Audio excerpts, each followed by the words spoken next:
Doctor Waheed یہ بتائیں کہ بعض بچوں کے جو دانت ہوتے ہیں وہ بہت زیادہ لیٹ نکلتے ہیں، تو اس بارے میں مدرز بہت پریشان ہوتی ہیں، اس کے بارے میں ہمیں کچھ بتائیں۔ ڈاکٹر ذیشان ایکچولی بات ایسی ہوتی ہے کہ بچوں میں نارملی 6 مہینے سے 9 ماہ تک نارمل دانت جو ہے آنا شروع ہوتے ہیں،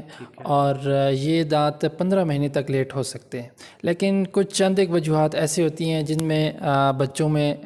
جو ہے دانت لیٹ ہو سکتے ہیں، جن میں سے ایک وجہ یہ ہے کہ جینیٹکس، کچھ بچوں کے جن والدین میں دانت لیٹ نکلتے ہیں تو ہو سکتا ہے کہ ان کے بچوں میں بھی دانت لیٹ نکلیں۔ دوسرا وہ بچے جن کا پیدائشی طور پہ وزن کم ہوتا ہے، یا جو کہ کم دنوں کے پیدا ہوتے ہیں، وقت سے پہلے پیدا ہو جاتے ہیں، تو ان بچوں میں ہو سکتا ہے کہ ان کے دانت لیٹ نکلیں۔ اور اسی طرح اگر کچھ بچے جو کہ مال نرشڈ ہوتے ہیں، جن کی اتنی اچھی ڈائٹ نہیں ہوتی، تو ان میں وٹامن ڈی کی کمی ہو جاتی ہے، جس کی وجہ سے ہو سکتا ہے کہ ان بچوں میں دانت لیٹ نکلیں۔